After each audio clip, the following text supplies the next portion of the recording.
తెలంగాణ ఇంద్రకీలాద్రిగా ప్రసిద్ధిగాంచిన ఓరుగల్లు వాసుల ఆరాధ్య దేవం శ్రీ భద్రకాళి అమ్మవారి దేవాలయంలో మాత్రం భద్రకాళి భద్రేశ్వర్ల మహోత్సవాలు మాత్రం అంగరంగ వైభవంగా జరుగుతున్నాయి. ఈ బ్రహ్మోత్సవాలను పురస్కరించుకొని భక్తులు మాత్రం సుదూర ప్రాంతాల నుంచి పెద్ద ఎత్తున తరలి వచ్చి అమ్మవార్లను దర్శించుకుంటున్నారు.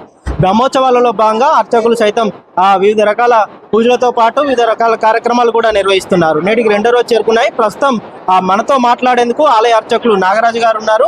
ఈ బ్రహ్మోత్సవాలకు ఉన్నటువంటి విశిష్టత ఏంటి వారి మాటల్లోనే తెలుసుకుందాం. అర్చకులు చెప్పండి, ఈ బ్రహ్మోత్సవాల విశిష్టత ఏంటి? భద్రకాళి శరణం మమ వేదంలో తెలుపబడింది. అహం బ్రహ్మస్వరూపిణి మత్త ప్రకృతి పురుషాత్మకం జగత్ శూన్యంచ శూన్యంచ అహం ఆనందానందో అహం విజ్ఞాన విజ్ఞానే అహం బ్రహ్మ బ్రహ్మణే వేదితవ్యే అహం పంచభూతాని అహం అఖిలం జగత్. ఈ జగత్తంతా కూడా ఆనందాన్ని నింపాలి అంటే నన్ను ఆరాధన చేయండి అని జగన్మాత వేదము ద్వారా మనకు తెలిపినది. బ్రహ్మోత్సవాలు బ్రహ్మ ఆనంద వ్యాప్తిని కలగజేస్తాయి.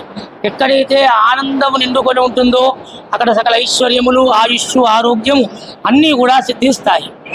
అటువంటి ఉత్సవములో శ్రీ కళ్యాణ బ్రహ్మోత్సవాలు అంటారు. భద్రకాళి భద్రేశ్వరుల యొక్క వివాహ మహోత్సవములు 11 రోజుల పాటు మన వరంగల్ భద్రకాళి ఆలయంలో జరుగుతాయి. చీరలు పెడతాము, అనేక మొక్కుబడులు మనమే తీర్చుకుంటాము. కానీ అమ్మవారికి మనమేమిస్తున్నాము? ఏమీ లేదు, నమస్కరిస్తున్నాము అని మహర్షులు అడిగాడు. అమ్మ, భక్తులందరూ నీకు సారె పెడుతున్నారు, చీరలు పెడుతున్నారు, ప్రసాదాలు పంచుతున్నారు, అనేకములు సేవలు చేస్తున్నారు. అయినా అన్నిటికన్నా నువ్వు దేనికి తృప్తి పడతావంటే అర్ధనారీశ్వర తత్వము నాది. పరమశివుడు నా పక్కన కూర్చుని ఆయనను నా భర్తగా ఎప్పుడు నిత్య కళ్యాణం, ఎవరైతే శంకరునితో నా వివాహం కళ్యాణోత్సవం జరిపిస్తారో అంతకన్నా వేరే ఆనందం నాకు ఉండదు అని అమ్మవారు మనం దేవి భాగవతంలో చెప్పినట్టు కళ్యాణ మహోత్సవంలో మనం కూడా మీరు భక్తులందరూ కూడా 516 రూపాయల రసీదు కట్టి అమ్మా మాకు ఇచ్చి అలిసిపోయావు తల్లి, నీకు ఇచ్చే అవకాశం మాకు వచ్చింది అని శంకరుని కాళ్ళు కడిగి ఆ నెత్తి ఆ జలాన్ని మేము చల్లుకుంటామమ్మా, నీవు నా బిడ్డగా నీకు మిమ్మల్ని కన్యాదానం చేస్తాను అంటే పరమేశ్వరి ఎంత సంతోషపడుతుంది. భద్రమ్మ ఆ భద్రేశ్వరుని పక్కన కూర్చొని పెళ్లి కూతురుగా ముస్తాబై శంకరుని చేత వివాహం జరపడం చేత మనకు ఏం కావాలో అమ్మ గ్రహించి అన్నీ ఇచ్చేస్తుంది. ప్రత్యేకించి బ్రహ్మోత్సవాలలో పాల్గొని అమ్మవార్లను దర్శించుకోవడం ద్వారా ఎలాంటి ఫలితాలు ఉంటాయి భక్తులు?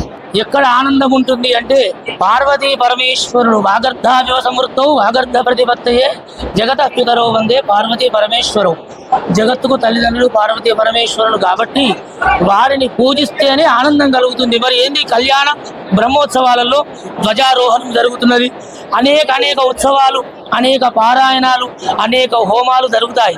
ఈ సందర్భంలో దర్శించడం ద్వారా ఇంకా తొందరగా మనం ఫలితాన్ని పొందవచ్చు. పేరు దినేష్. ఎక్కడ నుంచి వచ్చారు? గోదావరికండి. డైలీ ప్రతి సంవత్సరం. ఎలా అనిపిస్తుంది ఉత్సవాల్లో? మంచి, సూపర్, మంచి ఏర్పాటు ఎట్లా ఉన్నాయి? ఏర్పాట్లు ఎలా కొద్ది చేంజ్ చేస్తాయి. ఇంకొద్ది గొడి ఏం చెప్తారు? ఈ అమ్మవారి అమ్మగారు మంచిది, సంతోషం. దర్శనం చేస్తే మంచిగా కొద్ది సంతోషంగా. శివకుమారి. మేము ఇక్కడ కాజీపేటవే నుంచి వచ్చాం స్వామి. ఇక్కడికి వచ్చిన తర్వాత మా పిల్లలిద్దరు కూడా బాగా చదువుకోవటం అన్నీ మంచిగా జరిగింది స్వామి. అందుకే వచ్చి మేము ఇక్కడ ప్రతిరోజు పూజ చేసుకుంటాం స్వామి. ఈ స్వామి మా స్వామి రిటైర్మెంట్ అయినాక ఇక్కడికి వచ్చి సేవ చేసుకోవాలి అనిపించింది. మాకు చేసుకుంటుంటే చాలా హాయిగా ఉంటుంది స్వామి. వచ్చిన వాళ్ళు అందరూ చెప్తారు ఈ తల్లి దగ్గరకు వచ్చి ఏది మొక్కుకున్నా మాకు జరుగుతుందమ్మా అని. ప్రతిరోజు వస్తాను స్వామి. వచ్చి 9:30 వరకు అమ్మవారికి సేవ చేసుకొని వెళ్తా ఉంటాం ఇద్దరం కూడా. చాలా బాగా అనిపిస్తుంది స్వామి. మేము లైన్లో నుంచున్నప్పుడు వాళ్ళని అడుగుతుంటే వాళ్ళు అంటారు ఆ తల్లే మా ఇంటికి వస్తుందమ్మా అంటారని. అంత బంగారు తల్లి. చాలా బాగుందంట స్వామి. చుట్టూ తక్కువ ఇలా రథం తిరుగుతుంటే చూడాలని ఉందని ఎంతో మంది అంటున్నారు స్వామి. ఆ తల్లి దయ వల్ల ఈ రథం కూడా తిరగాలి, ఇక్కడ ఉన్న ప్రజలందరికీ కూడా మంచి చెయ్యాలి. ఆ తల్లి మాకు కూడా మంచి జరగాలి. బ్రహ్మోత్సవాలలో భాగంగా భక్తులు మాత్రం సుదూర ప్రాంతాల నుంచి ఉదయం నుంచే పెద్ద ఎత్తున తరలివచ్చి అమ్మవారిని దర్శించుకుంటున్నారు. ఇప్పుడు బ్రహ్మోత్సవాలను పురస్కరించుకొని సైతం అర్చకులు ఆలయంలో విశేష పూజలతో పాటు వివిధ కార్యక్రమాలు కూడా నిర్వహిస్తున్నారు. వేసవి దృష్ట్యా ఇప్పుడు ఆలయానికి వచ్చే భక్తులకు ఎలాంటి ఇబ్బందులు తెలియకుండా ఇటు అధికారులు మాత్రం చలవ పందులతో పాటు త్రాగునీటి సౌకర్యం ఇలా ఎలాంటి ఇబ్బందులు తలెత్తకుండా ఆలయ ప్రాంగణంలో మాత్రం అన్ని రకాల ఏర్పాట్లు చేపట్టారని చెప్పవచ్చు. ఈ బ్రహ్మోత్సవాలలో పాల్గొని ఆ అమ్మవారిని దర్శించుకోవడం ద్వారా తమ కోరిన కోరికలు నెరవేరుతాయంటూ కూడా భక్తులు కూడా విశ్వాసం వ్యక్తం చేస్తున్నటువంటి పరిస్థితి.